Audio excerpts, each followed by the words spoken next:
May 4th, 1886, Chicago. Several thousand protesters hold a rally in Haymarket Square. When police order their dispersal, they refuse.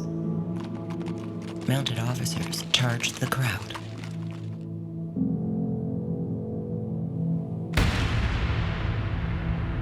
In the ensuing chaos, a bomb is thrown. The police open fire. When the smoke clears, 7 police officers and 4 civilians are dead. The rally at Haymarket was being held in protest of the murder of a striking worker outside the McCormick harvesting machine factory. He was shot by police after a scuffle on a picket line. The demand of the strikers? An 8-hour workday. Their slogan? 8 hours for labor, 8 hours for recreation, and 8 hours for rest. Between the years 1865 and 1913, the United States emerged as the world's leading industrial nation.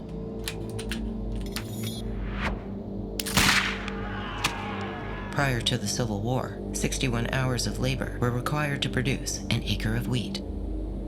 By 1900, it took only 3 hours. In 1860, 14 million tons of coal were extracted. By 1884, the number had risen to 100 million.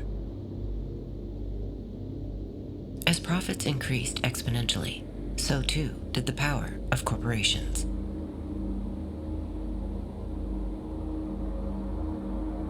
Former U.S. President Rutherford B. Hayes, who held office from 1877 to 1881, wrote in his diary that the United States had become a country of corporations, by corporations, and for corporations.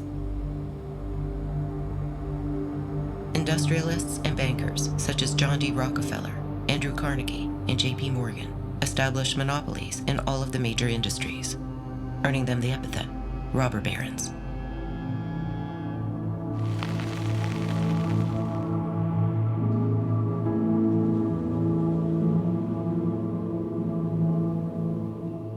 As their fortunes soared to new heights, the average worker lived a life of poverty and toil.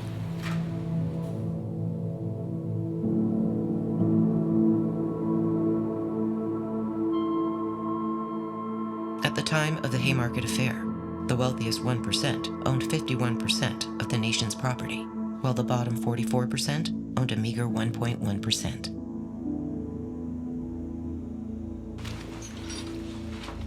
$35,000 deaths and 1 million injuries occurred in the workplace every year.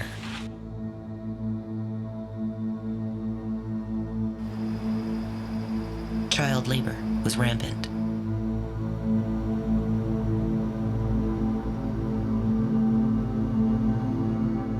Miners complained that they were treated worse than mules.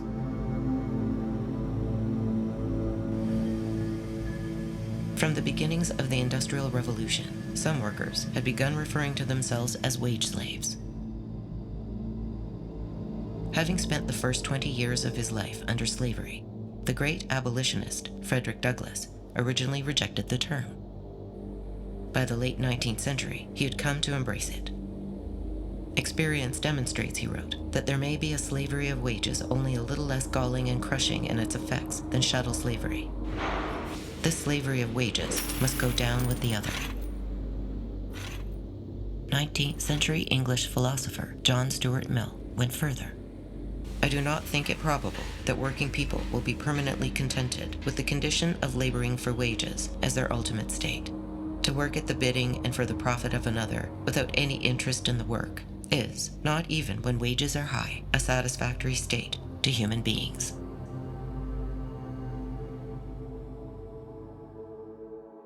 By 1886, workers in Chicago had coalesced around the idea of an 8-hour workday. Others had far more ambitious goals. The rally at Haymarket had been organized by anarchists, revolutionaries who sought the complete abolition not only of capitalism, but all forms of centralized power. They argued for the establishment of a free society based upon cooperative organization of production, organization of education on a secular, scientific, and equal basis for both sexes, and equal rights for all without distinction of sex or race. Following the bombing, 8 anarchists were charged with conspiracy. They would become known as the Haymarket Martyrs. 8 laborers, all of them anarchists, activists, active both in the trade unions and in the anarchist movement, were arrested, put on trial, and found guilty of murder in what really became one of the more infamous trials in U.S. history, infamous in part for the political bias that it reflected. The trial was widely recognized as a farce. Prior to the arrests, State's Attorney Julius Grinnell ordered police to make the raids first and look up the law afterwards. The hand-picked jury consisted of businessmen, their own clerks, and a relative of one of the dead policemen. And they were instructed that anarchy is on trial, make examples of them, hang them, and save our institutions, our society. Most of those arrested had not even been at the rally. There was no real evidence tying them to the incident, so they were put on trial as much for their political radicalism, for any actual acts they had committed. They were convicted. Several of them were hung.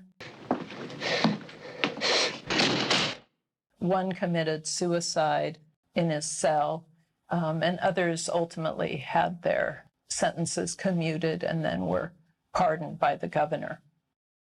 It was a huge incident in U.S. history, not only for those arrested, but for the entire labor movement, because it led to a powerful backlash against workers and against anyone perceived as being radical and or immigrant. Across the country, workers were fired if they were suspected of being union activists or being radicals. The Knights of Labor, one of the first major unions in the United States, was especially hard hit by America's first Red Scare. Founded in 1869 by garment cutters in Philadelphia, they had rapidly expanded to 700,000 members. In some ways, the Knights were highly progressive for the time period. They welcomed blacks and women, arguing that failure to do so would drive down the wages of everyone. They opposed what they termed the aristocracy of labor, the tendency of craft unions to exclude workers according to skill level. And they criticized wage labor itself, calling it an insult to the divine nature of man, his high and noble capability for good. Tongues firmly in cheek, they excluded bankers, stockholders, and liquor manufacturers from membership, labeling them unproductive members of society. If the Knights of Labor were progressive in many respects, they were regressive in others. The leadership of the Knights considered strikes too radical, which hampered their efficacy, and they were hostile toward Asian immigrants. In 1885, their members participated in a race riot in Rock Springs, Wyoming, killing 28 Chinese Americans.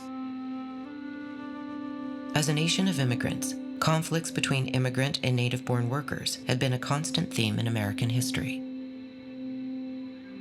Arrivals from each new wave of immigration, from the Germans to the Irish to Italians to Filipinos, were subjected to varying degrees of discrimination. At the same time, indigenous peoples were made aliens in their own ancestral lands. The most entrenched and enduring division was between black and white. In the same year as the Haymarket bombing, the Knights attempted to organize black workers in the sugarcane plantations of Thibodaux, Louisiana. 29 African Americans were murdered by white supremacists.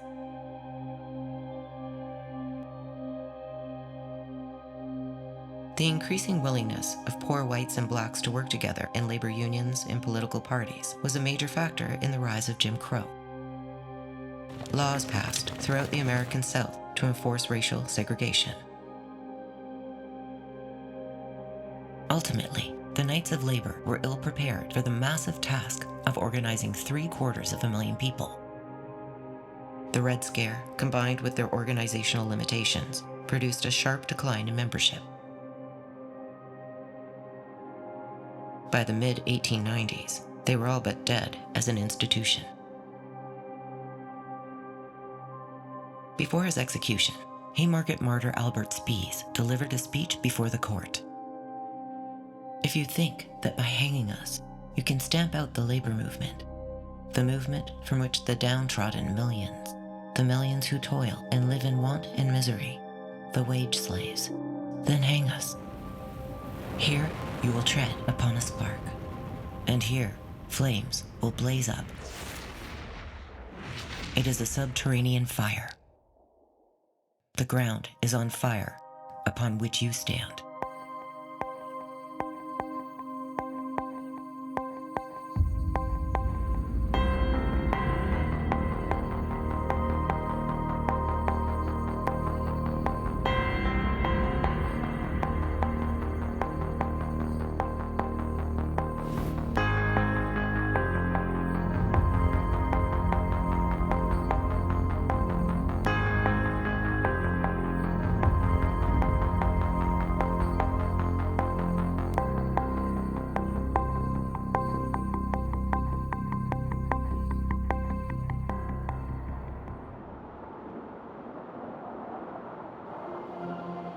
The Red Scare, following the Haymarket bombing, had a destructive effect on organized labor. But its results were short-lived.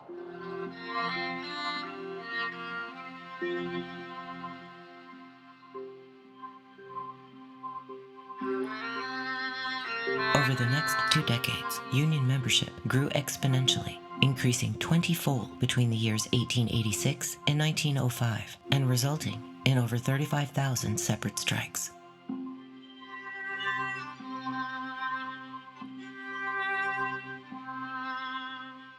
Some of these strikes were effective. More often, they were met with repression and failure. According to historian Philip Taft, the United States, at the turn of the century, became home of the bloodiest and most violent labor history of any industrial nation in the world.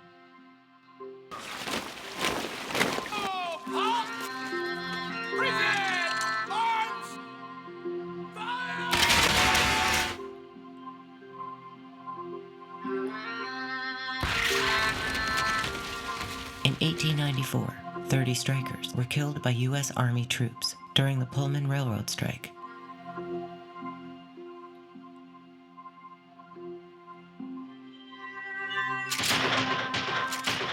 In 1897, 19 coal miners were shot to death during a labor march in Latimer, Pennsylvania.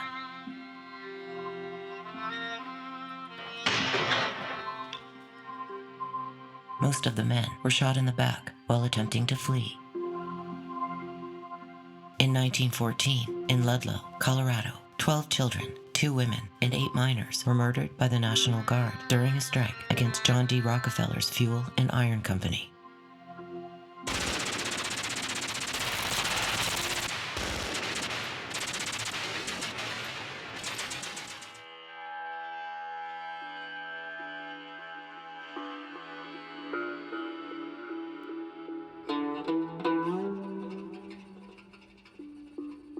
Sometimes workers fought back.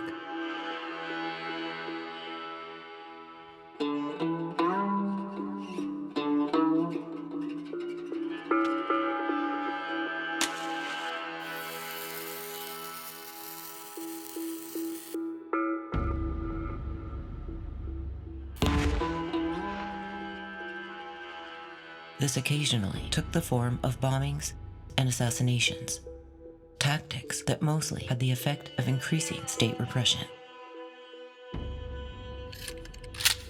In mining towns, full-fledged battles occurred.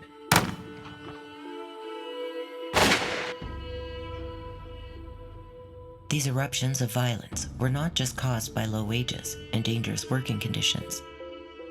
A 2003 American labor history theme study notes that miners also sought freedom from industrial feudalism, freedom from terrorism inflicted by hired gunmen, and the struggle for liberties promised in the Bill of Rights. Company towns were run like private fiefdoms, with every aspect of workers' lives controlled by their employers. One of the elements in these situations, particularly in mining, was that miners often lived in company towns. So the mine is out in the boondocks. Where are the workers going to live? A company comes along and opens the mine, and then there has to be housing for the workers, and the housing belongs to the company.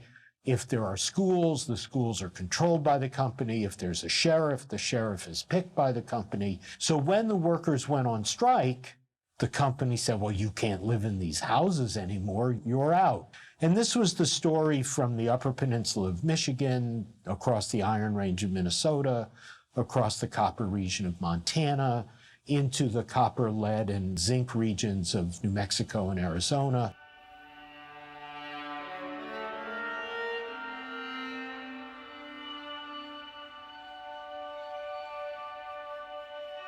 The most dramatic of the mining conflicts was the Battle of Blair Mountain in West Virginia, the largest armed uprising in the United States since the Civil War. In September 1921, over 10,000 coal miners took up arms in Logan, Mingo, and McDowell counties. In addition to establishing basic human rights, their goal was to unionize the entire region and release comrades imprisoned during months of previous conflict. On Blair Mountain, workers squared off against militia and police. The miners wore red bandanas, earning them the nickname Rednecks.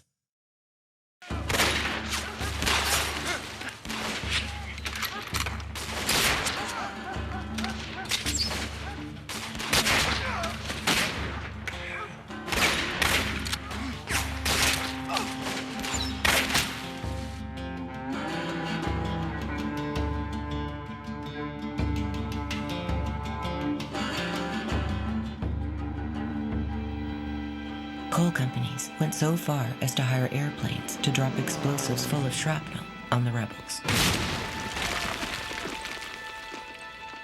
Just as it seemed the rebel army might prevail, President Warren G. Harding sent in federal troops from Fort Thomas, Kentucky. Many of the miners had fought in World War I and refused to engage American soldiers. Some even welcomed their arrival, regarding them as comrades in arms.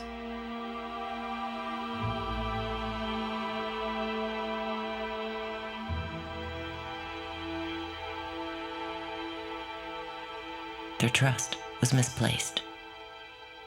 After surrendering, over 1,200 indictments were laid down, including 325 for murder and 24 for treason.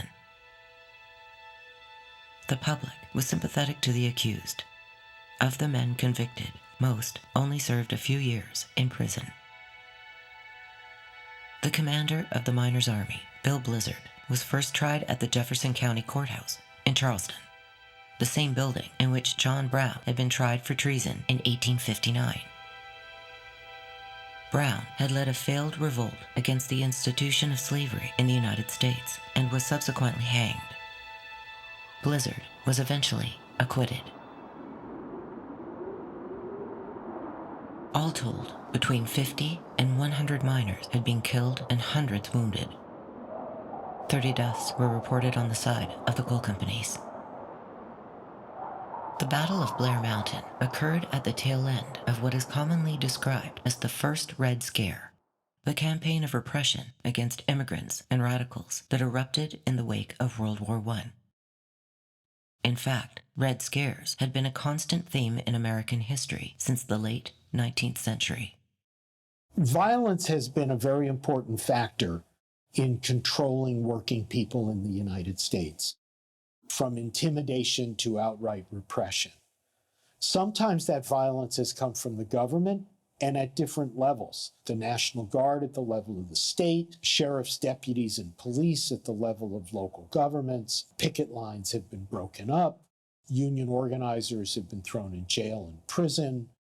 courts have provided injunctions, lots of ways that the government has been a source of violence against working people.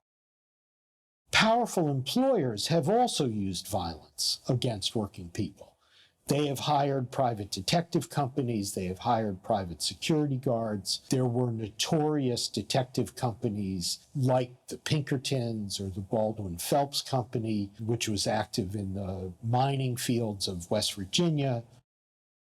In addition to constant repression by the state and private industry, workers continue to be harmed by divisions within their own ranks, not only on the basis of race, sex, and ethnicity, but skill. The American Federation of Labor, which emerged as the dominant union in the late 19th and early 20th centuries, was rooted in exclusion. Only skilled workers were permitted membership, leaving the majority of the workforce unrepresented.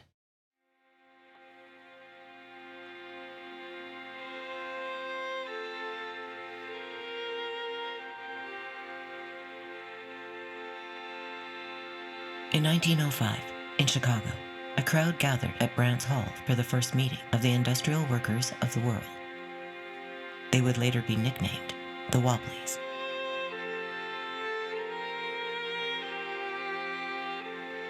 Among those in attendance was the head of the Socialist Party, Eugene Debs, legendary labor organizer Mother Jones, and the anarchist activist Lucy Parsons, widow of Haymarket martyr Albert Parsons. The first speech was delivered by William Dudley Haywood, popularly known as Big Bill Haywood. A descendant of the original Pilgrims, Haywood famously remarked, "I've never read Marx's Capital, but I have the marks of capital all over me." The IWW was distinct from most other labor unions of the time because it tried to organize all workers into one big union. The IWW was openly anti-capitalist. It wanted to totally overthrow the wage system and to create a situation in workers owned the businesses that they worked in. Another feature of the IWW that distinguished it from other unions of the time was that it organized workers of all skill levels rather than simply the most skilled workers. It also organized workers across racial divides. It was welcoming and open to African American workers and other non-white workers, as well as to women. One thing that was really unusual about the industrial workers of the world is that although they organized in workplaces, the workplaces shifted. These were shifting workers, workers who were really like migrant workers because they were in the oil fields, in the mines. And these mines would open and close, or the jobs they tried to organize, they would get fired. So whole families moved. They lived in encampments usually, often in tents and dugouts around the mines, around the oil fields. In Oklahoma, where I come from, it was called the Saudi Arabia of North America back in the 1880s, 1890s, early 20th century. Whole towns were, in fact, the town where Woody Guthrie grew up was one big oil workers' encampment. And these were very, very rough conditions. So it was very different from the, big industrial plants, the steel mills. They moved around a lot, sometimes alone, sometimes with families. So they were it was a difficult population of workers to organize, just like, say, the farm workers were in the early 60s. The people who founded the Wobblies had that in mind. How do you organize? How do you have this kind of mobility and flexibility to go from place to place?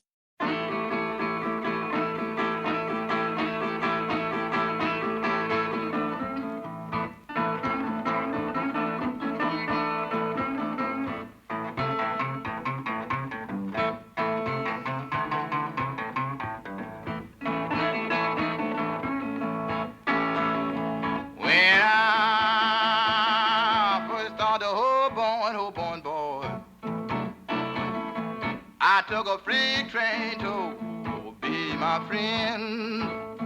Oh, Lord.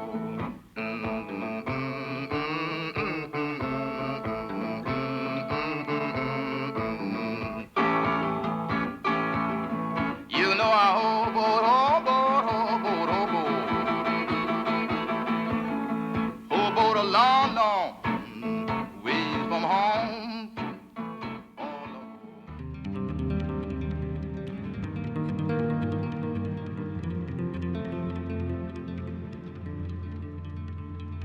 One of the most dramatic and most important activities of the industrial workers of the world was the free speech fights they engaged in the early 20th century in cities especially across the West, San Diego, Denver, Missoula, Montana, Kansas City. They fought basically to just address their constitutional rights to free speech. The most dramatic of all of those fights was San Diego. There, the city had passed an ordinance banning public speaking in kind of the heart of the business district. The industrial workers of the world had been going on soapboxes every single day, to rail against capitalism and against industrial tyranny, to speak out for the rights of workers everywhere. Once this ordinance hit, they wanted to get up on their soapboxes even more. They put out a call to workers across the country to come to San Diego to test the new ordinance. And their idea was they would just get up over and over again onto the soapboxes and begin speaking. As soon as they got on the soapbox, they would be arrested. This was in 1912. They'd be sent off to jail. So their idea was to flood the jails with workers from across the country, paralyze the judicial system by being put on trial. And to a degree it worked. It messed things up mighty good in San Diego for a while. In other cities, their protests led to rescinding of ordinances and restoration of freedom of speech. In San Diego, though, it played out a little more violently. A citizens committee was formed, basically a vigilante committee that began forcibly deporting Wobblies, showing up at trains to push them out of town, sending even those that had been arrested off out of San Diego into the desert, where they sometimes faced beatings and other violence. Ultimately, in San Diego, the Wobblies had to leave town and kind of give up the fight without full victory. But historians of the right to free speech see this as one of the most important battles in U.S. history in terms of fighting for and restoring the basic right to free speech. The Wobblies were the first union in American history to reject all divisions among workers, even that of nationality. Immediately after their founding, they began organizing Mexican migrant workers, causing alarm in the business community.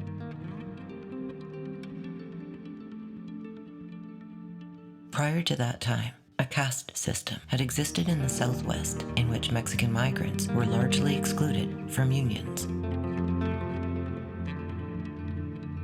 In 1911, the Wobblies further frightened business owners by supporting the short-lived anarchist uprising in Baja California.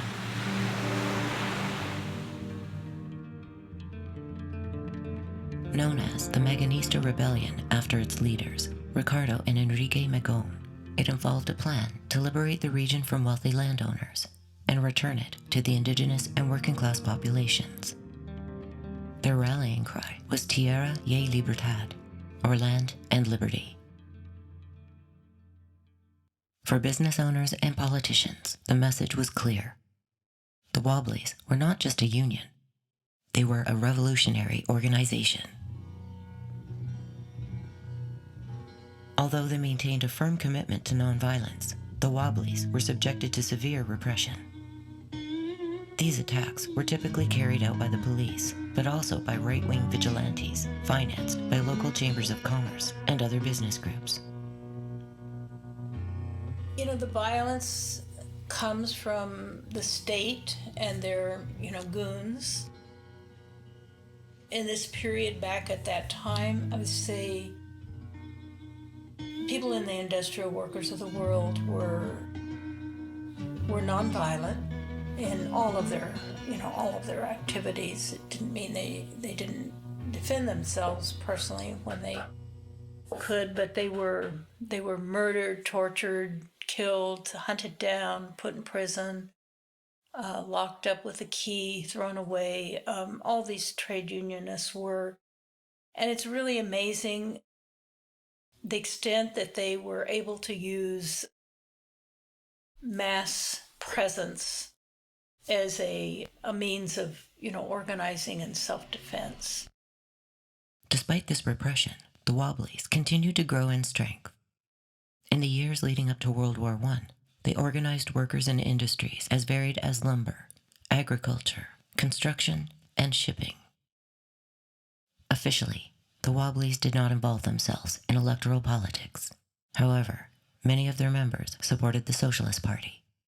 It would be kind of hard to believe today, but the Socialist Party in the U.S. had fairly substantial support in places like Kansas and Oklahoma and Texas, which you kind of think of as today as very conservative states, but obviously wasn't always the case.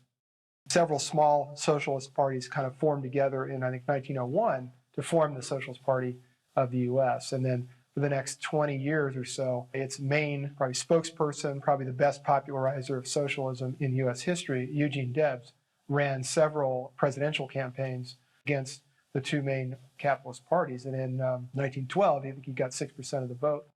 The Socialist Party and the Wobblies were parallel. They were founded around the same time. They were parallel bodies. The Socialist Party was not like a Socialist Party now. It was pre-Bolshevik, but farther left than anything we call socialist now. It wasn't like Democratic Socialists of America. It was very, very radical. It was solidly Marxist, but it was very grassroots leadership.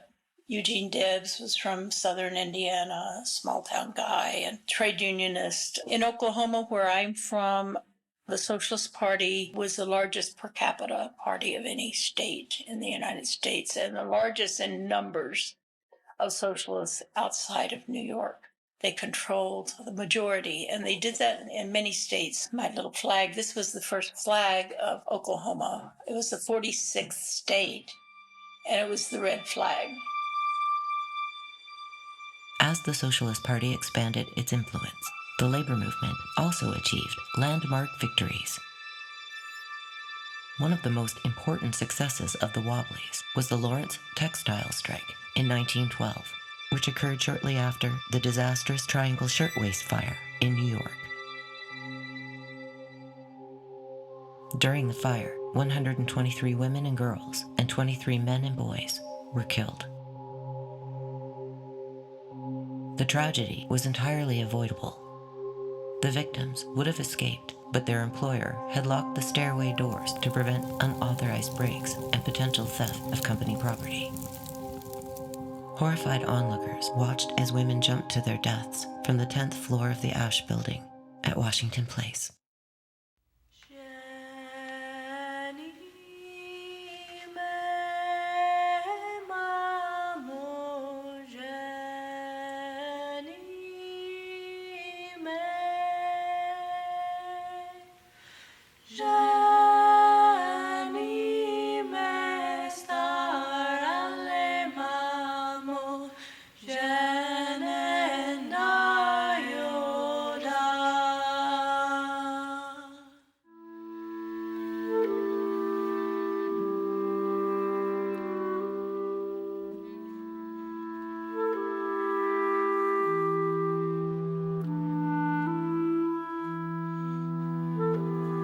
When it came to workplace safety, it was not only fire that posed a health risk to textile workers.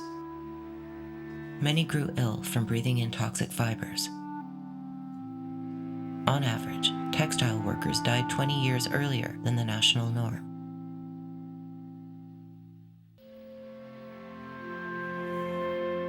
When the women and men in Lawrence were faced with a cut in their already meager wages, they struck.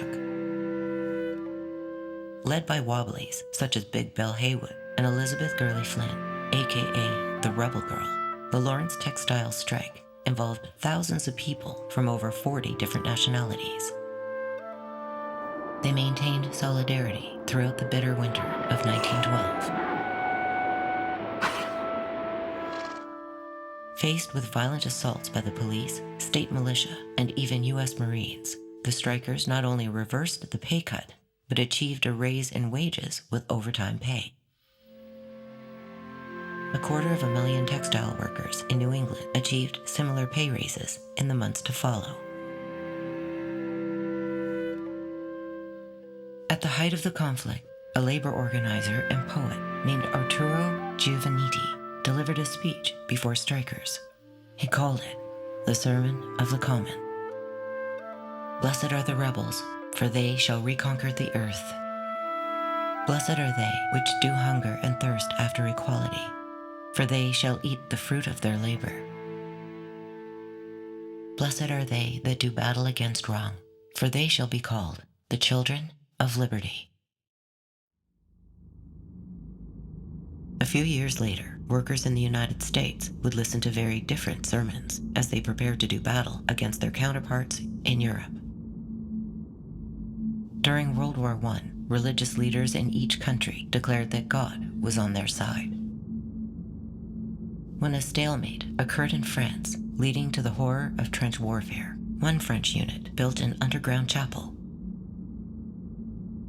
The exit led directly into no man's land.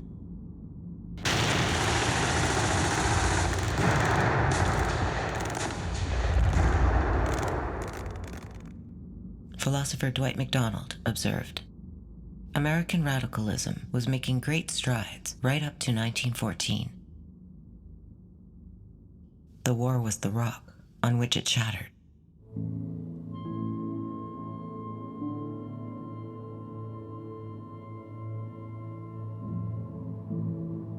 On April 6, 1917, the United States entered the Great War.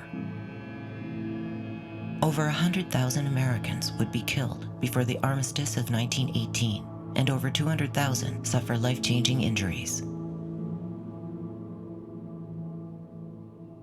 World War I was not a popular war. Only 73,000 American men volunteered to fight. In response, Congress passed the Selective Service Act.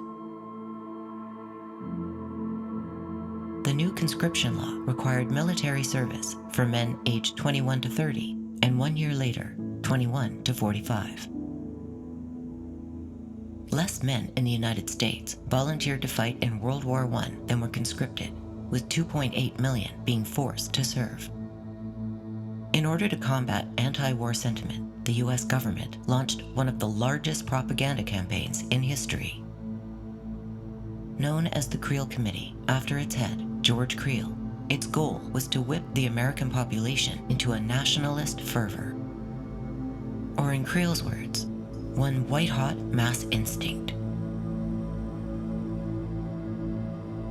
Among its members was liberal intellectual Walter Lippmann, who coined the phrase, manufacturing consent. One of the Creel Committee's tactics was to highlight German atrocity stories, some of them real, some of them fabricated. Stories began circulating that German troops were bayoneting and even eating babies, that nuns were having their breasts cut off, and that Canadian soldiers were being crucified. Another tactic was to conflate opposition to the war with espionage, treason, and so-called anti-Americanism. Now this is a song I made about when it's drafting the men. Uncle Sam say he travel east and travel west. Uncle Sam say he believe he know the best. Uncle Sam said, Uncle Sam said, Uncle Sam said, you got to bottle up and go. I'll travel the east, travel the west. Uncle Sam said, believe that I know the best. Uncle Sam said, you got to bottle up and go. Along comes World War I. These labor struggles did not disappear, and in fact, they intensified. So in the propaganda themes of World War I, the labor struggles, people struggling for their own families, for their own sense of human decency and the sense of human empowerment, their own sense of democracy, that was portrayed as enemy activity, that they were spies, that they were not living up to the Americanism that the administration was trying to promote.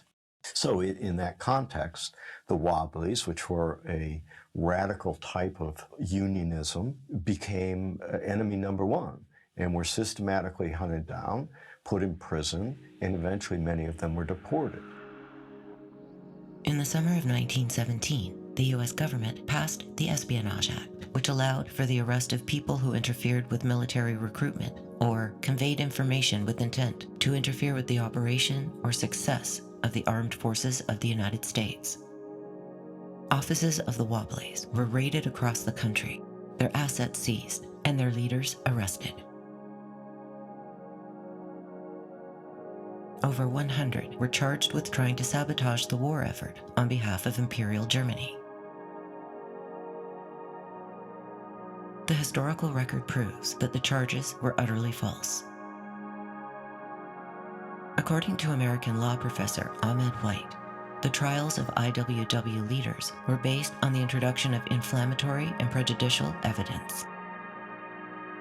The harassment and even disbarment of lawyers who represented radical defendants, prosecution of defense witnesses, sometimes just for identifying themselves as Wobblies, and the routine commission of perjury on the part of government witnesses.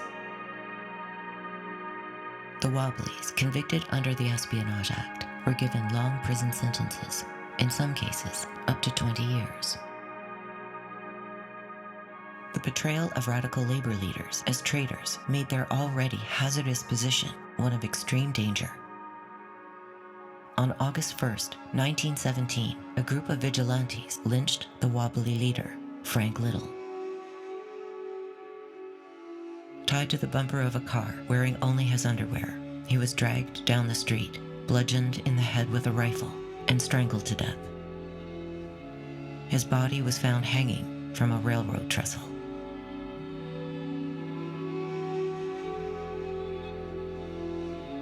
An estimated 14,000 people attended Frank Little's funeral procession.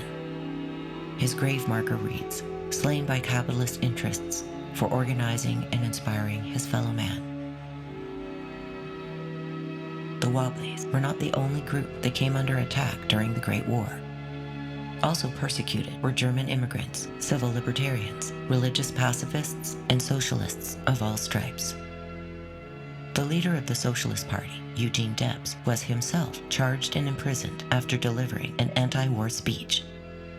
Debs stated that he would rather be shot as a traitor than, quote, go to war for Wall Street. It is the working class who fight all the battles, he stated. The working class who make the supreme sacrifices. The working class who freely shed their blood and finish the corpses. Yet they have never had a voice in either declaring war or making peace.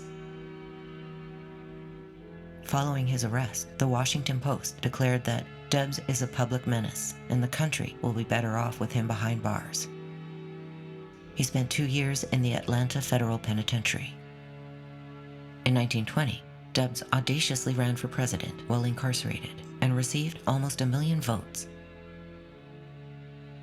He was pardoned in 1921 as his health deteriorated and died in 1926 at the age of 70.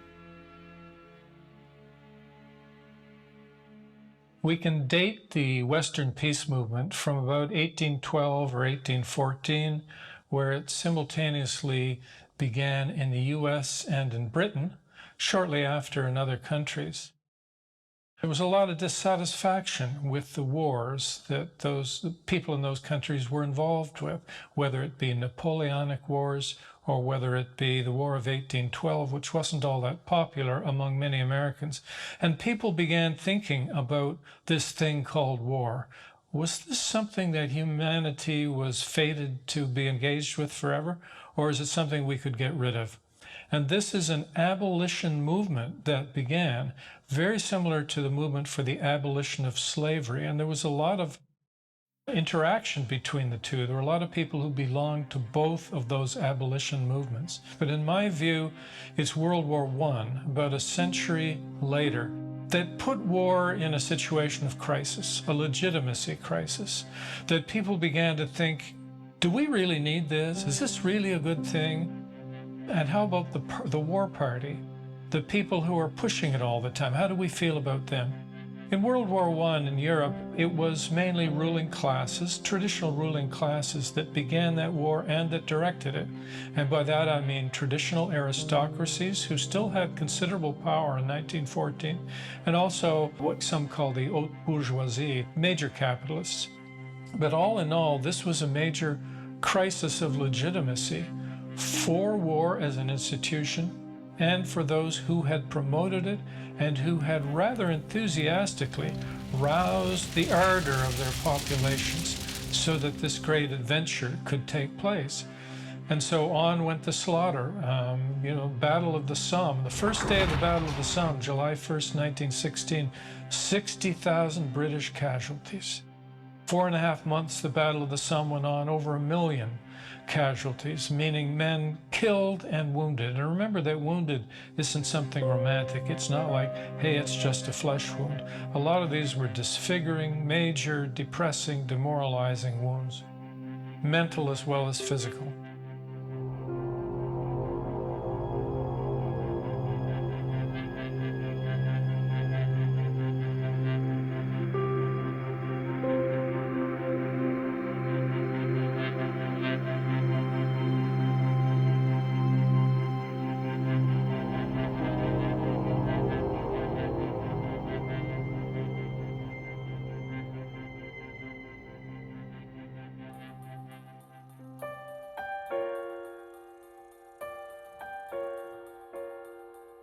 The anarchist activist Emma Goldman was perhaps the most famous, or infamous, person arrested under the Espionage Act. Decades earlier, during the economic crisis of 1893, she had been imprisoned for 1 year in New York's Blackwell Island Penitentiary after encouraging starving workers to steal bread. She would soon be labeled the most dangerous woman in America. In 1901, the 25th President of the United States, William McKinley, was assassinated. Shortly thereafter, it was revealed that the assassin, an unemployed steelworker named Leon Czolgosz, had recently attended one of her speeches. Czolgosz became unemployed when Andrew Carnegie sold his steel interests to J.P. Morgan. The exchange made Carnegie the world's wealthiest man. It also put Leon Czolgosz out of a job.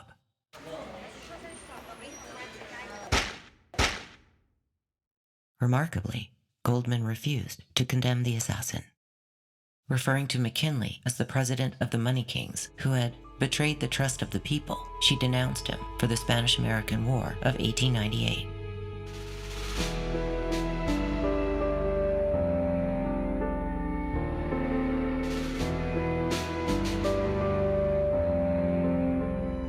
The Spanish-American War represented the ascendance of the United States as a major world power, allowing for the Republic to establish control of the former Spanish colonies of Puerto Rico, Guam, Panama, Cuba, and the Philippines. During the next few years, over 1 million Filipinos were killed by American troops.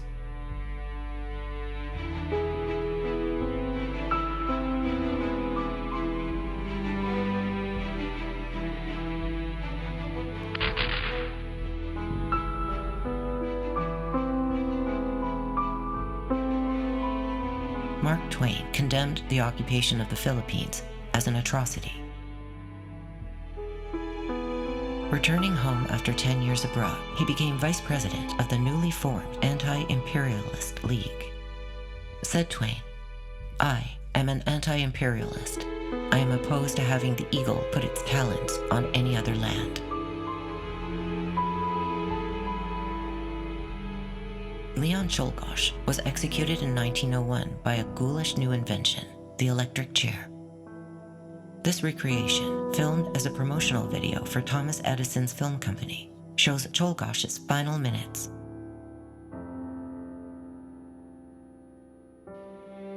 the electric chair was conceived as a more humane alternative to hanging.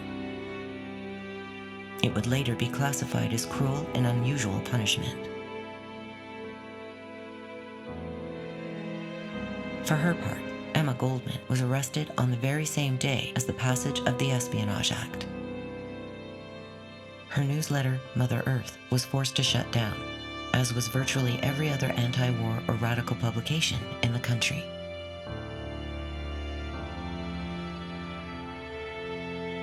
In 1919, Goldman was deported back to Russia. Though initially encouraged by the Russian Revolution, she went on to criticize the Bolshevik government for its increasingly repressive policies. Fleeing Russia in 1921, Emma Goldman lived the rest of her life as a woman without a home. Goldman died in 1940 and was buried in Forest Park, Illinois, near the graves of the Haymarket Martyrs. One of her most important, yet least known acts of rebellion had been her attempt to eliminate conscription in the United States. In 1917, she helped spearhead a legal challenge to outlaw the practice, arguing that it violated the 13th Amendment's prohibition against involuntary servitude. The Supreme Court disagreed and unanimously upheld the constitutionality of the draft. Another setback for civil libertarians was the court's 1919 decision in Schenck versus United States. The Espionage Act was ruled constitutional despite its prohibitions against free speech. Though the Schenck decision has been revised over the years, its restrictions remain highly controversial. In the modern era, the act has been used to prosecute or threaten journalists and whistleblowers such as Daniel Ellsberg, Edward Snowden, Julian Assange, and Chelsea Manning. A leaked audio recording has emerged of the statement Manning delivered at his pretrial hearing in military court late last month. Manning acknowledged he gave the classified documents to WikiLeaks. He said he wanted to show the American public, quote, the true costs of war and spark a domestic debate on the role of the military and our foreign policy in general as it related to Iraq and Afghanistan. During the hearing at Fort Meade, Bradley Manning took responsibility for leaking files, including the so-called collateral murder video of an Apache helicopter attack in Iraq, U.S. diplomatic cables, records on detainees at Guantanamo. He described the anguish he felt at witnessing the video footage of U.S. aerial pilots shooting down unarmed Iraqi civilians. Light them all up. Come on, fire. Hey, Roger. Keep shooting. Come on. Clear. Clear.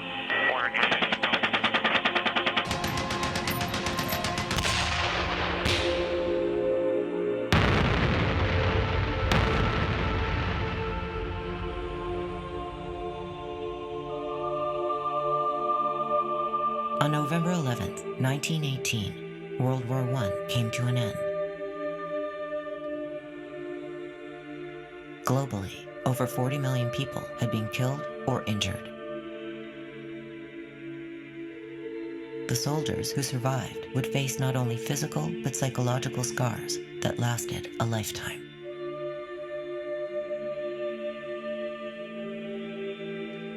Though radicals and peace advocates had suffered severe repression, the American Union movement continued to grow in strength. This began to change after the passage of several new laws. The Sedition Act made it a crime to utter any disloyal, profane, scurrilous, or abusive language about the form of government of the United States, while the Immigration Act of 1918 permitted the deportation of anarchists. So-called criminal syndicalism laws targeting labor unions were also passed at the state level. Following the Bolshevik Revolution in Russia, and against a backdrop of terrorist bombings and massive strikes, the Bureau of Investigation emerged as a powerful tool of domestic control.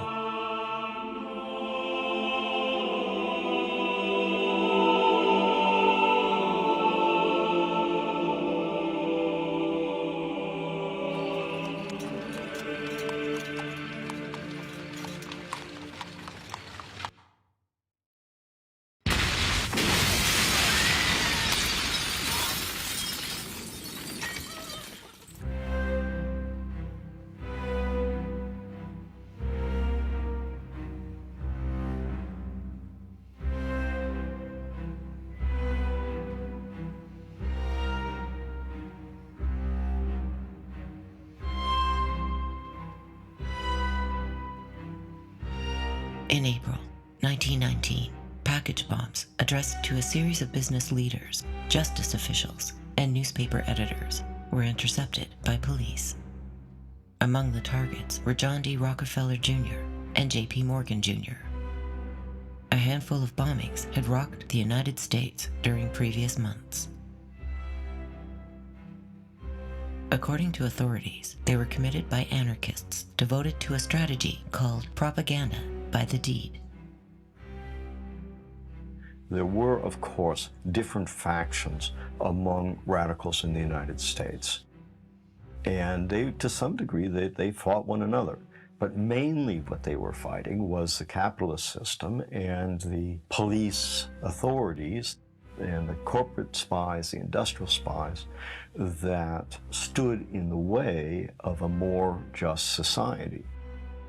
One of the particular flavors, if you will, of that battle were the Italian anarchists known as Gallianists. And they favored an approach to struggle that would later be called a single spark, or sometimes it was called propaganda of the deed. And the gist of this was that a secret cadre, a little group, 5, 10 people, would bomb something. They would blow up a stock exchange, they'd blow up a bank. And in this way, the idea was that they would set off a revolution in which millions of people would come to participate, and that subsequent stage of a revolution would give birth to a genuinely new society. Well, it didn't work. It didn't happen that way. The people who favored that approach, many of them lost their lives, many of them gave their lives to pursue that concept of social revolution. The bombing campaign in the 1910s is complicated by the fact that no one was ever held directly responsible for the attacks. Obscuring matters still further, innocent men had recently been framed for similar acts of terrorism. In 1916, during a military parade in San Francisco, 2 labor organizers, Thomas Mooney and Warren Billings, were falsely accused of planting a bomb that killed 10 people. Ironically, Mooney had himself warned prior to the attack that agent provocateurs may attempt to give a black eye to the labor movement by disrupting the march. He was convicted on what was later exposed to be perjured testimony and suppression of evidence. In the aftermath of the bombing, a short film was released that attempted to conflate the Wobblies with terrorism.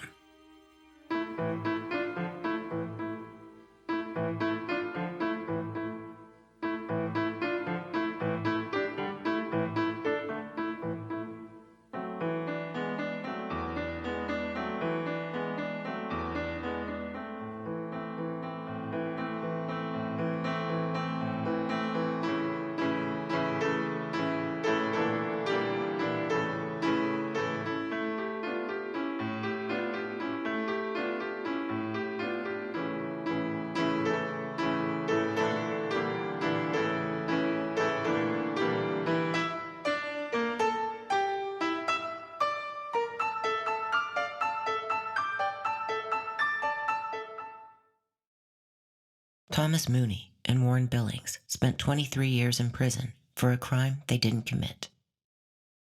They were released in 1939 when state officials finally admitted that the 2 men had been framed. If the bombing campaign provided the immediate justification for the repression to follow, business leaders had far more serious concerns. 1919 saw more strikes than any other year in American history. And a revolution had just occurred in what was soon to become known as the Soviet Union. It's 1919, and in South Chicago, steelworkers walk out of mills and stay out. In Gary, Indiana, struck mills are idle behind picket lines composed of women. At Indiana Harbor, streets are lined with idle workers and patrolling pickets. And there's trouble brewing behind this rather peaceful scene. Explosion inside steel mill, panic strikers and pickets expecting trouble. Nation has not known such unrest as this since First World War. brought to a close just a few months ago. With the arrival of 4th Division troops, Gary is under martial law to protect all parties concerned. Mayor Hodges of Gary gives civilian assistance to Army's famed General Leonard Wood. Work cars of street railways bring supplies to troops guarding struck mill areas, and mill towns take on look of communities under fear of military siege. All's quiet after troops arrive, so there's no barking of these guns forming barricade across streets. Millmen and workers promise peaceful settlement of strike, and so soldiers head back to Army barracks in swank automobiles of day. Strike goes on. In fact, strike spreads to coal mines as John L. Lewis and laborites William Green and Samuel Gompers enter the picture. United States Attorney General Palmer asks court aid in preventing spread of strike. But here in Indianapolis, Indiana, officers of United Mine Workers leave federal building with counter orders to miners to walk out.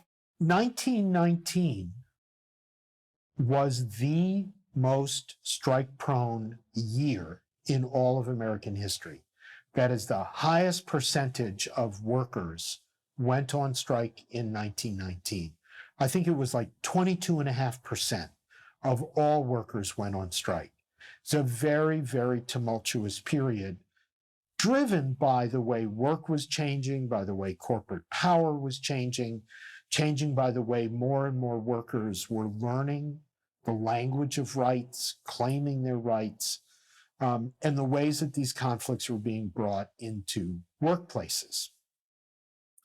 Seattle became a real center for all of these vectors and forces. And the question really was, are the rights, the right to free speech, the right to organize, the right to have a union, the right to make a living wage, these are the things. Remember, World War I was supposed to be the war to make the world safe for democracy. And working people in the United States had really interesting conversations about what is democracy. Is democracy only political?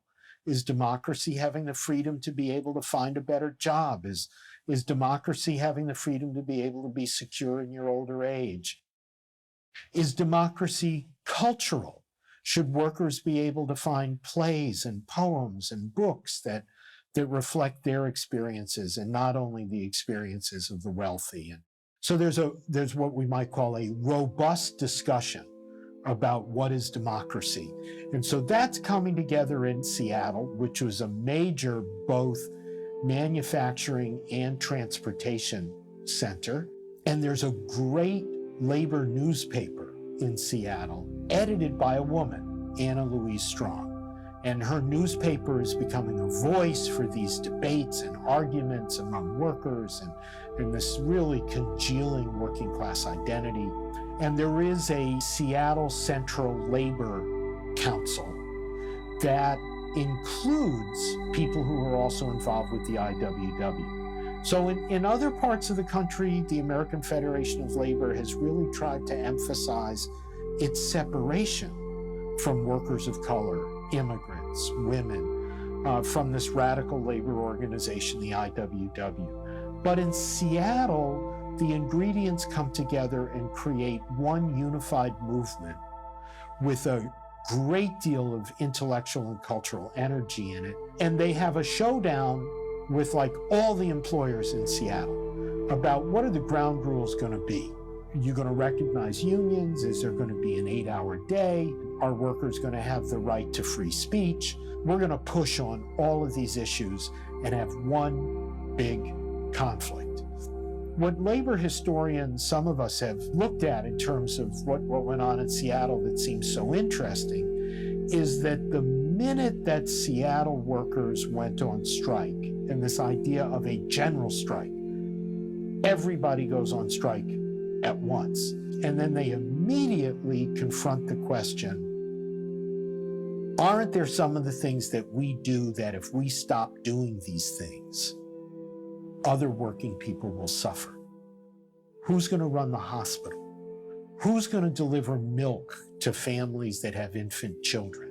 What are the things that are really necessary that, as much as we're angry at the employers and angry at the city government and we want to change the ground rules under which we work and live, we don't want to hurt other working people by what we do. And they come up with this amazing idea that they will give passes to individual businesses that they can continue to operate. If they agree right at the start, they're going to recognize the workers' right to a union, and they're going to recognize the 8-hour day, and they're going to accept all of these conditions. And so they begin to essentially manage the city under their own control. And for the duration of the Seattle General Strike, the Seattle Trades and Labor Assembly has more power than the Seattle City Council. They're really deciding what activity will go on and what activity won't. And so when scholars of that period look at the Russian Revolution or struggles in Germany and Austria in 1918, or Scotland in 1918, or other places where there were ferocious class conflicts, they also look at Seattle and talk about what Seattle shows us about kind of what a worker's vision of a just society would be, and what happens when workers, even for a brief period of time, have the power to implement their vision. Despite the extraordinary changes that overtook Seattle, the strike had only lasted a matter of days. Seattle Mayor Ole Hansen responded by stationing 850 sailors and Marines across the city, while adding 600 new police officers and 2,400 special deputies. 40 Wobblies were arrested. Fearing that the tactic of the general strike could sour public opinion on unions, the leadership of the AFL collaborated with authorities. Following the conflict, Mayor Hansen began a speaking tour of the country in which he warned of what he called domestic Bolshevism. Though acknowledging that the strike was peaceful, he claimed that the intent was for the overthrow of the industrial system.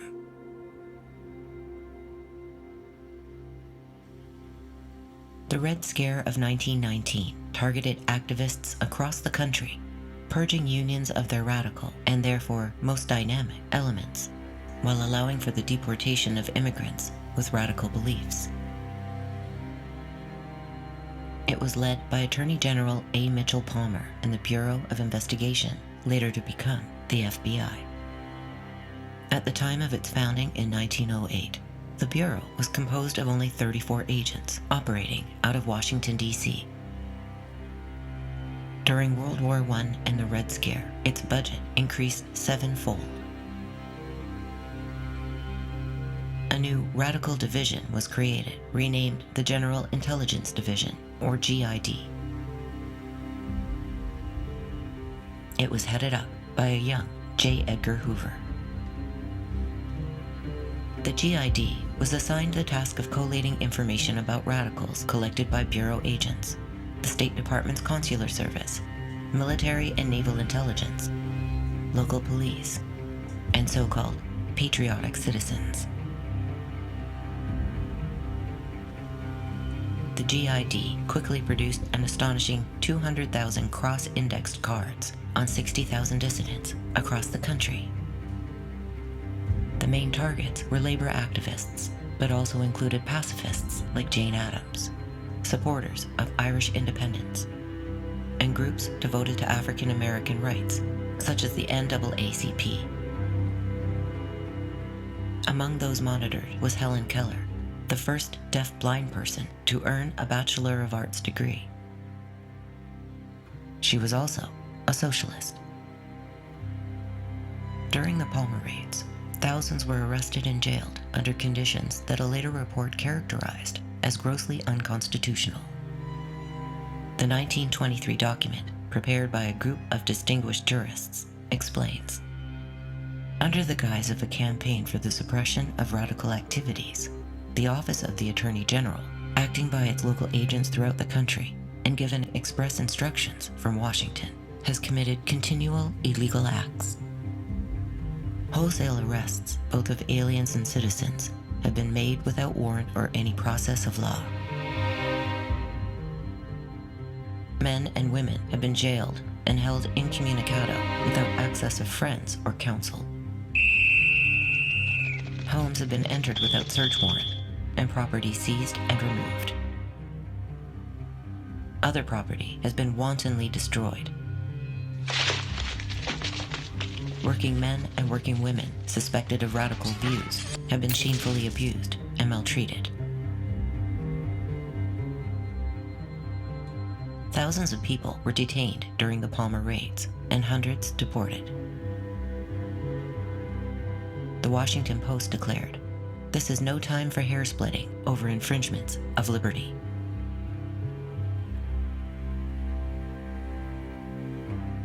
In the end, no stockpiles of weapons were found, and no revolution imminent. Most of the raid's victims were poor and illiterate, and their alleged connections to radicalism tenuous. Incredibly, the Wobblies continued to thrive in many areas of the country. They would finally be brought down by a series of criminal syndicalism laws passed at the state level. Criminal syndicalism was defined as the advocation of crime, sabotage, violence, and terrorism. But the laws were interpreted so broadly as to include practically any act of disobedience in the workplace. In Idaho, the definition of sabotage included work done in an improper manner, slack work, waste of property, and loitering at work. During the next several years, over 1,000 union organizers were prosecuted for felony criminal syndicalism. Many served long prison terms. In California alone, 131 Wobblies ended up in San Quentin and Folsom.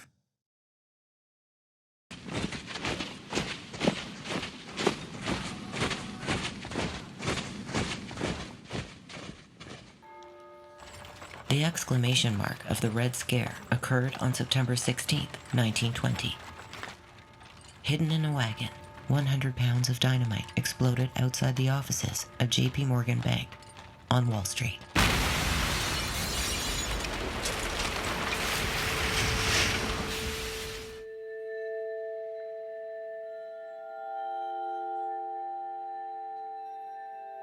Hundreds of years earlier, Wall Street had been founded as a slave market. Its name derives from an actual wall built in 1653 to protect Dutch settlers from raids by Native Americans. For many workers, Wall Street represented everything wrong with the American system. 38 people were killed in the bombing and hundreds more injured. Yet Morgan himself was not among them. Most of the victims were themselves members of the working and middle classes, messengers, stenographers, clerks, and passers-by. The crime remains unsolved to this day.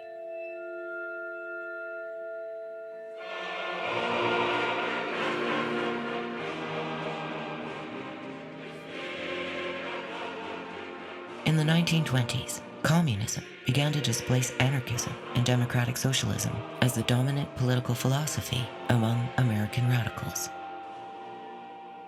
In 1919, the Socialist Party held its annual convention. A crisis occurred when a majority voted to support the revolution in Russia and establish direct contact with the Comintern, an international organization advocating world communism. The SP's leadership then expelled 2/3 of its own members.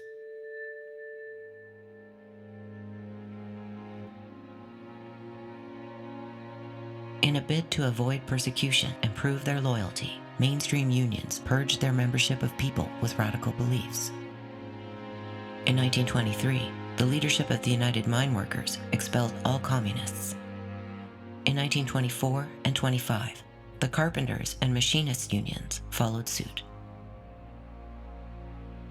During the AFL's 1923 convention, its leadership drove out the sole communist delegate. Despite these proactive steps, business leaders continued to paint all union members as dangerous subversives. The National Association of Manufacturers spread propaganda that unionism, in any form, was linked to communist activities.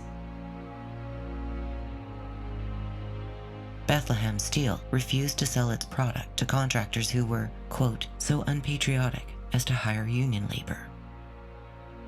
The AFL was also hamstrung by its exclusive focus on skilled workers, even as workplaces became increasingly diverse and mechanized. During the 1920s, profits in the American agricultural industry dropped by 60%, causing thousands of small farmers to suffer foreclosures. As huge agro-businesses bought up the land, the dispossessed moved into cities where, for the first time, the majority of Americans now lived. There, they would find a profoundly dehumanizing form of work.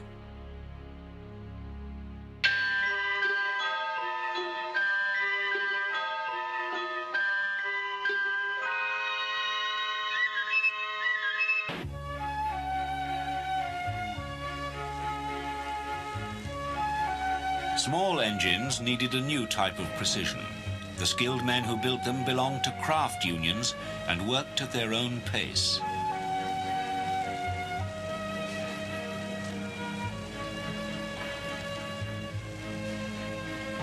Despite the manufacturers' hopes, this was not to be the century of the motorbike.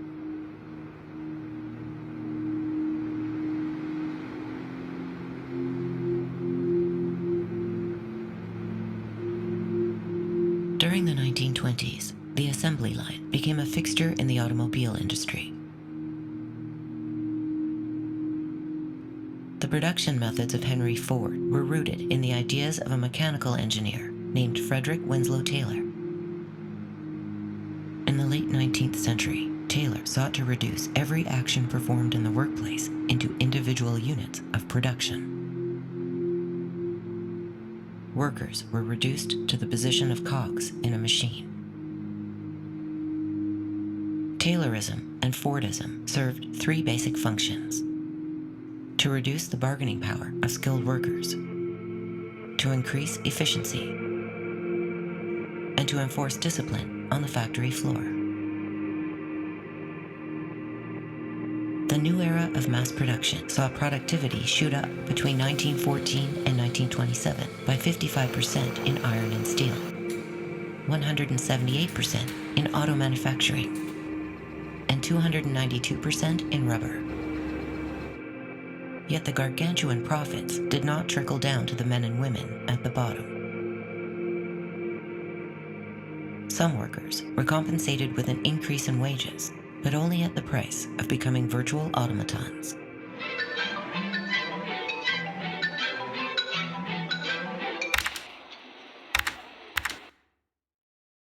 In 1929, economists estimated that $2,500 a year was the minimum income necessary to support a family. Yet more than 60% of the nation's families earned less than $2,000 a year. In fact, over 40% earned less than $1,500 annually. By 1928, the American Federation of Labor had lost 1 million members. By 1929, the United Textile Workers represented less than 3% of the 1.1 million workers in that industry. Over 600,000 workers took part in more than 1,000 strikes between 1922 and 1926. But the majority ended in defeat.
enormous crowds which you see gathered outside the stock exchange are due to the greatest crash in the history of the New York Stock Exchange in market prices.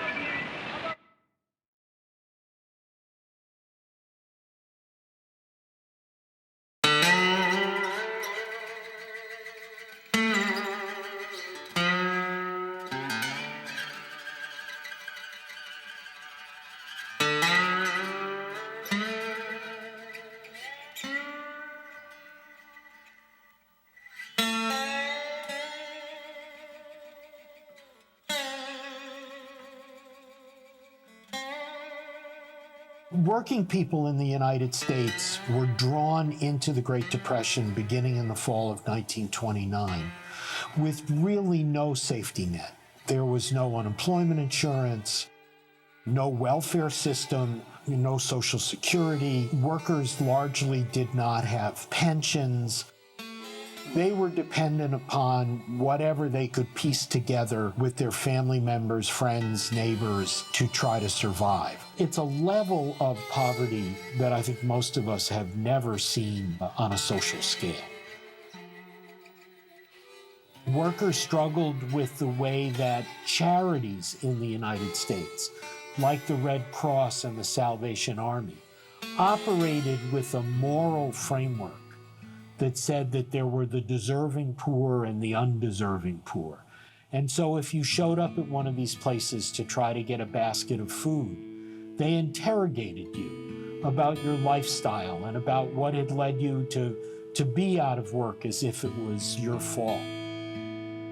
In 1931, there was a very dramatic march in Detroit to the River Rouge plant just outside of Detroit, which had closed, and workers who had been working at Ford for a decade or 2 decades suddenly found themselves out of work with nothing to depend on, and they organized what they called the Ford Hunger March. In the workplace, Ford turned to a guy named Harry Bennett and gave Harry Bennett the resources to organize a private security force that policed Ford's plants.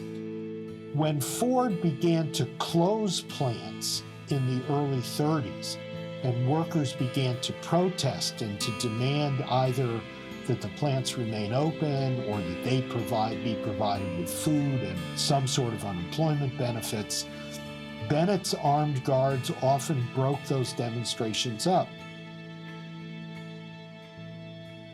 In the Ford Hunger March at the River Rouge plant in the winter of 1931, those armed guards opened fire and killed several of the workers who were marching to demand food. During the Great Depression, the system of capitalism was so mired in crisis that it became less and less likely that it could survive, that it could rescue itself, that it could claim with any sort of legitimacy at all to protect the lives, give people opportunities to feed the people in the country where the system was dominant. Labor relations were explosive in the bitter aura of the Depression. New Mexico called out the National Guard to protect non-striking workers against the pickets of the National Miners Union. A milk war flared in northern Illinois. Farmers reacted to falling prices with drastic measures, blocking dairy plants and dumping non-striker shipments. Hundreds of farmers came down from Wisconsin, and bloody clashes seemed likely. In Ambridge, Pennsylvania, one of the worst labor riots in American history saw police hurling tear gas and firing into the ranks of strikers. These were dark hours for the nation. It is time that we made a clean-cut effort to bring about united action of labor and management. Franklin Roosevelt became president after the Depression took hold, was from a very wealthy family. He was without doubt a one-percenter. He was politically liberal, and he came with the message of saving capitalism from itself. by bringing together people, by putting them to work in a variety of different sorts of jobs, by spending government money to try to get the economic engine of society turning over again. There was a question among working people who had for, previous decades been fighting for workers' rights. How do you cope with the reality of this extreme economic crisis, with the reform movement that Roosevelt was pushing, with the existence of fascism and fascist terrorism in the country, and with the dream of genuine equality, genuine education for their kids, genuine medical care for their families, and so on? How do you bring those things together?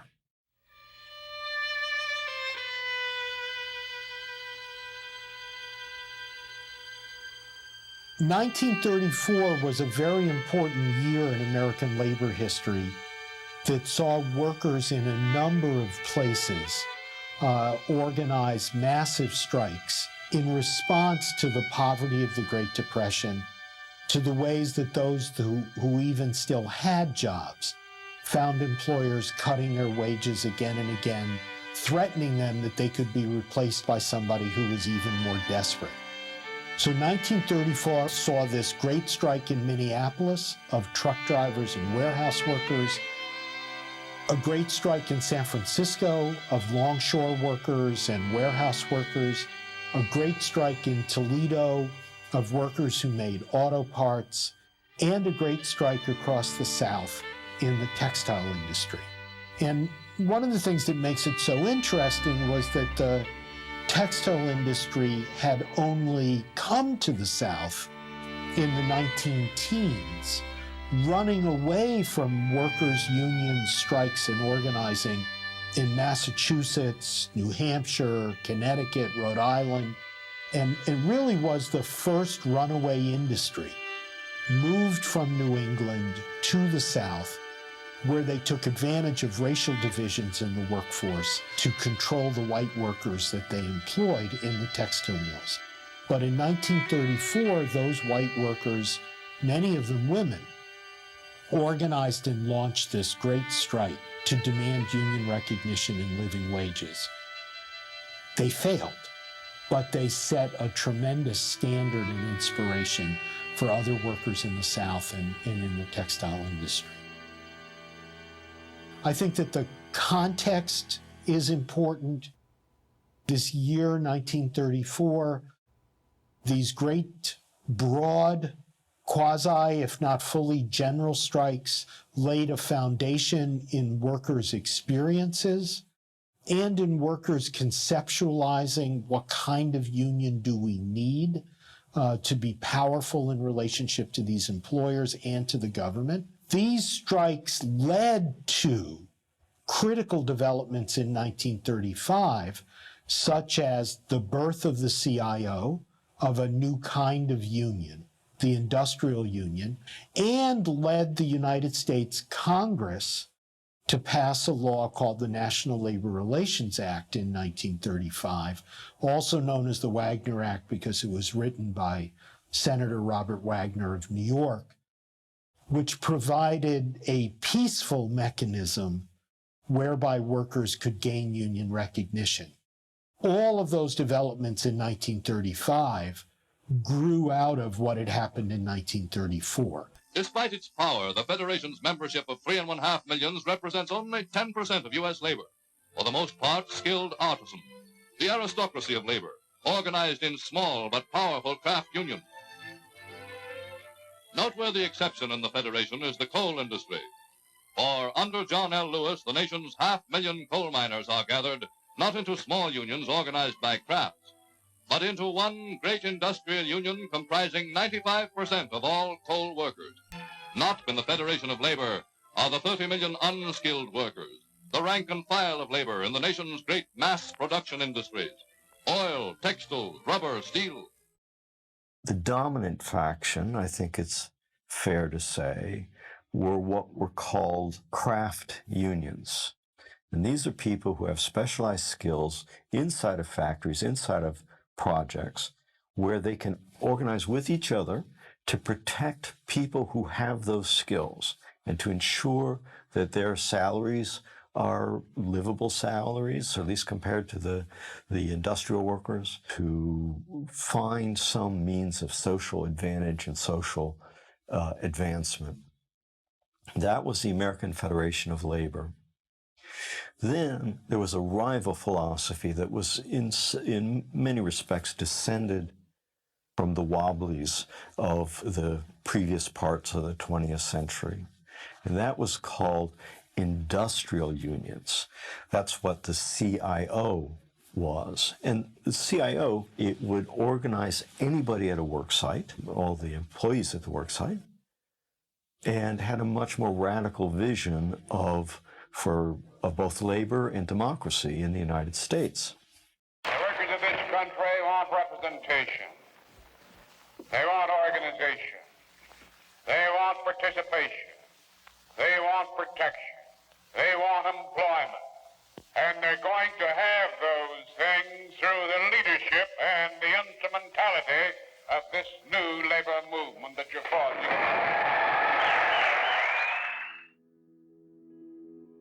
Among the most important reforms by the CIO was a commitment to racial equality.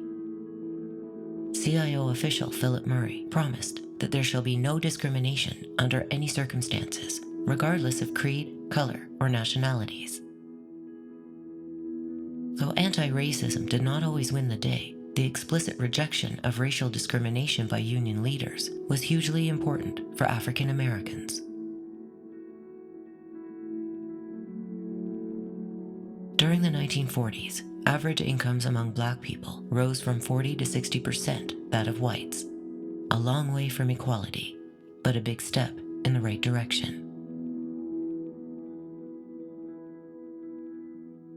In addition to establishing union rights, the New Deal also saw the beginnings of a welfare state designed to protect the most vulnerable members of society. Reforms included Social Security, unemployment insurance, and aid for widows and dependent children. There were, however, limitations. Employers frequently ignored the new labor laws. And while the CIO sought to overcome racial divisions, the Roosevelt administration sought to appease Southern Democrats by excluding domestic and agricultural workers from protection. Over half of all Black workers were employed in these industries. So, too, were the majority of Mexican migrant workers.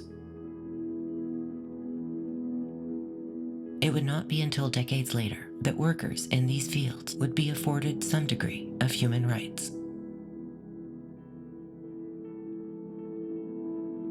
Despite huge sectors of the American economy remaining union-free zones, workers in American cities began organizing at unprecedented rates.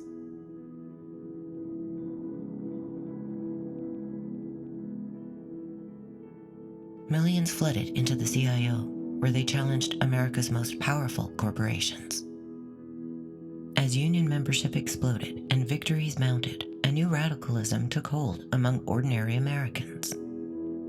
It would find its greatest expression in 1936, when workers at a General Motors plant in Flint, Michigan, decided to sit down on the job.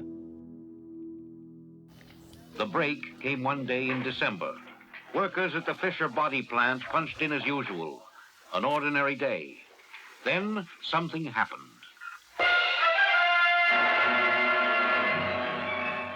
Or rather, nothing happened. Nothing moved. The workers had sat down. They would not work, and they would stay in the factory until General Motors signed a contract with their union. In the Great Depression, workers who became frustrated at their low wages and the brutality of their employment conditions and developed a strong sense of rights and a desire to make their lives much better, confronted the difficult problem that with so many workers unemployed, that if they went on strike and set up a conventional picket line, that either the violence of the government or the violence of private security could easily break up their picket line, and desperate unemployed workers would flood in, eager to get a job, and their strike would fail. And out of that challenge, workers developed a new strategy in the United States called the sit-down strike. And the first sit-down strike actually occurred in the Hormel plant in Austin, Minnesota in November of 1933.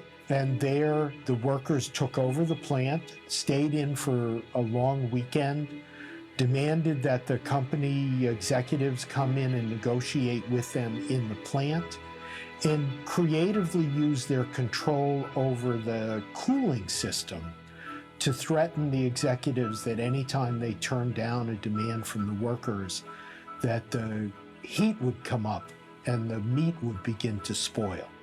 And they found, oh, this is not only a good way to keep the scabs or potential scab strikebreakers out, but is also a way to have some leverage with the employer.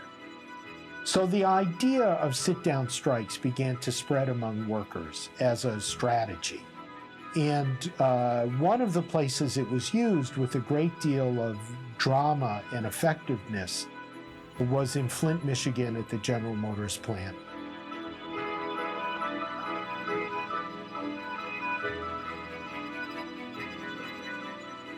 Once the sit-down strike went on for more than a couple days, you then confronted the problem about what are you going to eat? How are you going to live?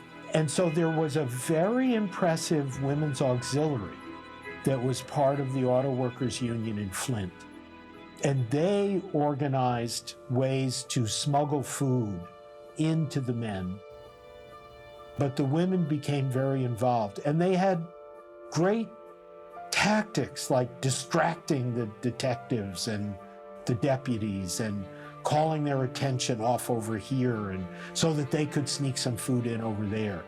And there are very dramatic images of women in the auxiliary using clubs and planks and baseball bats to smash windows in the plant, so that in case the men were tear gassed, the gas would be able to flow back out of the plant.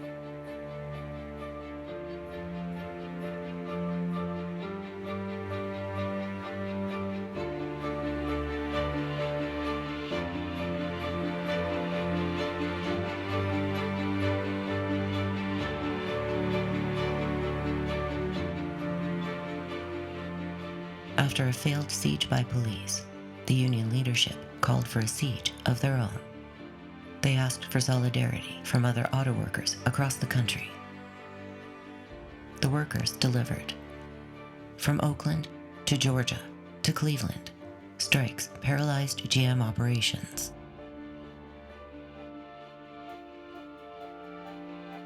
On February 11, 1937, the largest automobile maker in the world was forced to the bargaining table. The workers at GM won a 5% pay increase. Membership in the United Auto Workers grew from 30,000 to 500,000 members. The next of the big three auto companies to fall was Chrysler. 60,000 workers halted production at all 6 Chrysler plants in Detroit and occupied their factories. Solidarity was shown by workers across the city when, on March 23rd, 200,000 people assembled in what is now Kennedy Square.